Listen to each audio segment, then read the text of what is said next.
সব নেতাদের যিনি মরে গেছেন তাকে বলা হয় হি ওয়াজ এ লিডার, কিন্তু মোহাম্মদ ওয়াজ এ লিডার নো।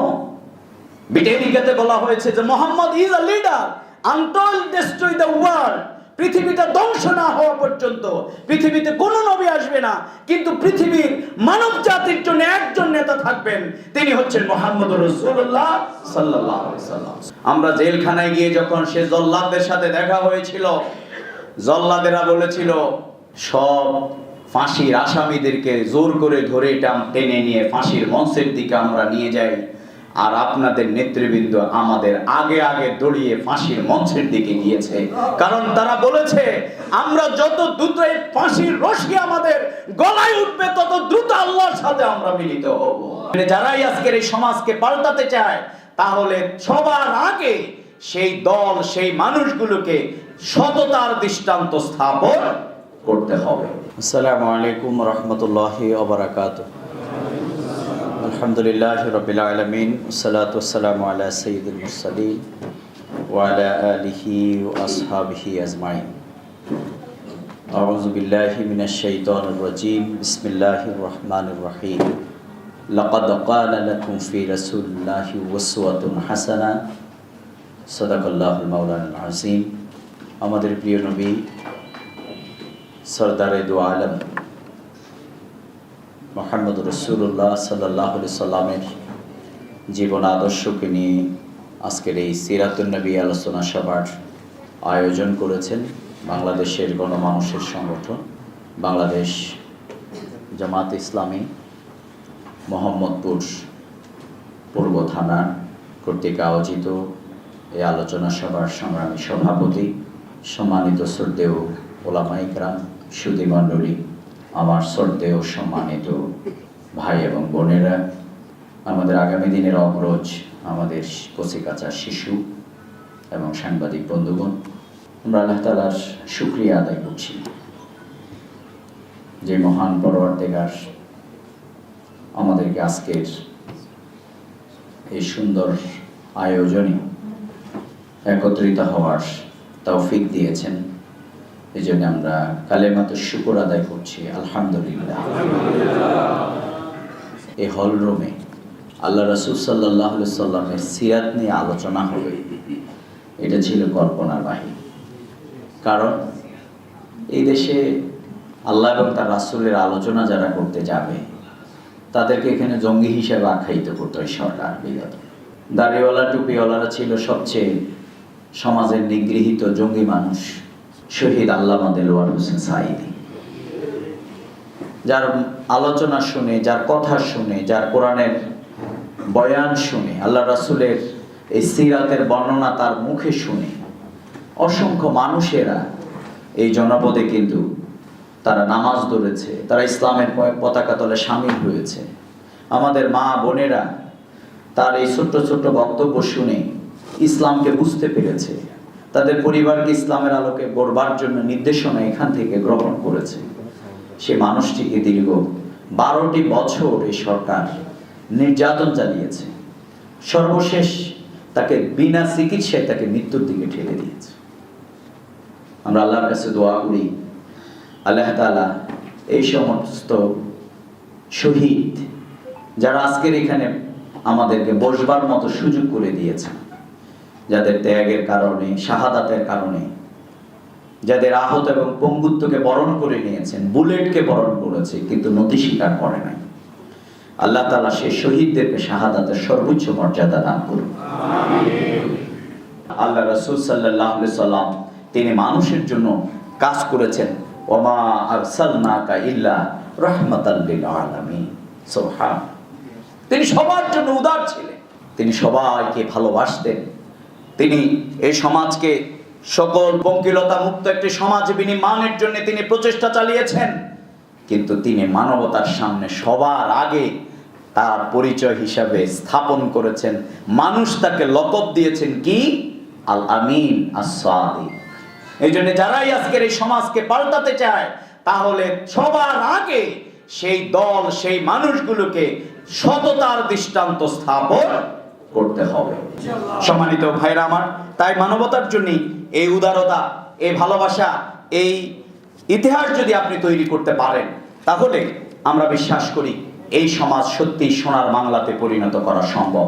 কিন্তু সোনার বাংলার স্লোগান বদলে দাও আর বদলে যাও, এটা নিজে নিজে যায় না, নাকি বলেন?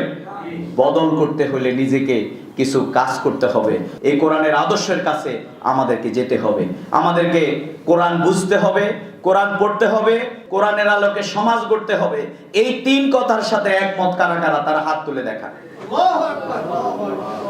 আল্লাহ তাআলা আমাদেরকে তৌফিক দান করুন।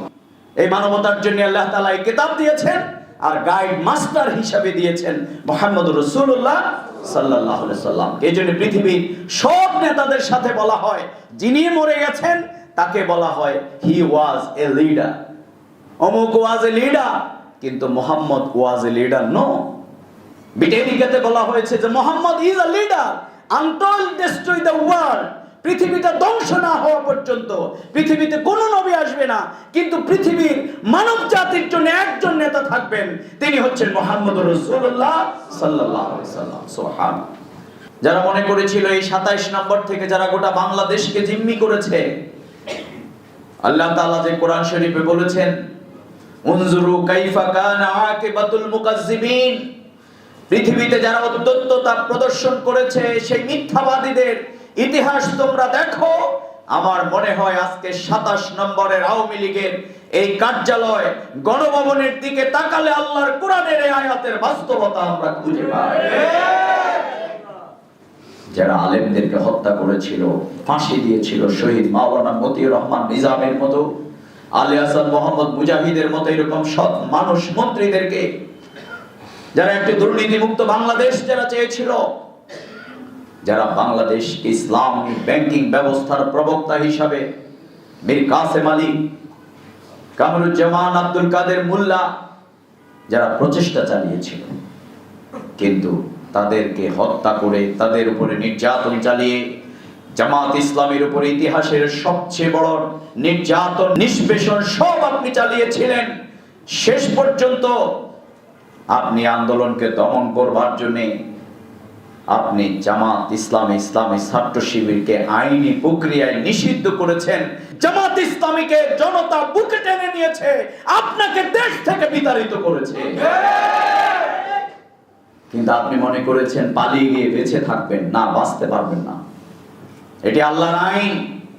কেউ যদি কাউকে হত্যা করে, তাকে তার বিচারের আওতায় তাকে আসতেই হবে। আপনি 28 অক্টোবরে লগি বৈঠা দিয়ে হত্যার নির্দেশদাতা, আপনি আমাদের এই জাতির শ্রেষ্ঠ সন্তান সেনাবাহিনীর সদস্যদের হত্যা করেছেন। আপনি শাপলা চত্বরে হাজার হাজার আলিম উলামাদেরকে হত্যা করে ব্রাশ ফায়ার করেছিলেন।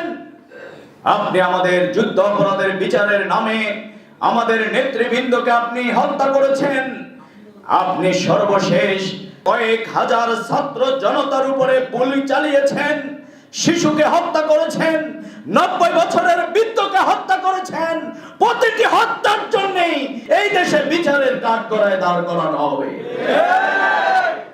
আমরা জেলখানায় গিয়ে যখন সে জল্লাদদের সাথে দেখা হয়েছিল, জল্লাদেরা বলেছিল সব ফাঁসির আসামিদেরকে জোর করে ধরে টেনে নিয়ে ফাঁসির মঞ্চের দিকে আমরা নিয়ে যাই, আর আপনাদের নেতৃবৃন্দ আমাদের আগে আগে দৌড়িয়ে ফাঁসির মঞ্চের দিকে গিয়েছে। কারণ তারা বলেছে আমরা যত দ্রুত এই ফাঁসির রশি আমাদের গলায় উঠবে, তত দ্রুত আল্লাহর সাথে আমরা মিলিত হব। এই চেতনা বোধ কিন্তু আমাদের কোন শিক্ষা প্রতিষ্ঠান, মাদ্রাসা, মক্তব থেকে আমরা পাই নাই।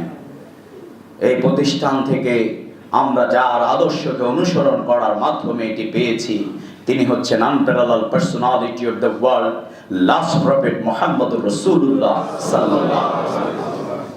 যে এইভাবে করে আল্লাহ রাসূল সাল্লাল্লাহু আলাইহি সাল্লাম একটি সমাজ পরিবর্তনের জন্য প্রচেষ্টা চালিয়েছেন। সেই পথ যারা অনুসরণ করবে তাদেরকে জেল, জুলুম, নির্যাতন, অপপ্রচার সব কিছুকে মারিয়ে তাদেরকে জান্নাতের দিকে যেতে হবে। আপনারা কি সেই পথ মারিয়ে জান্নাতে যেতে চান?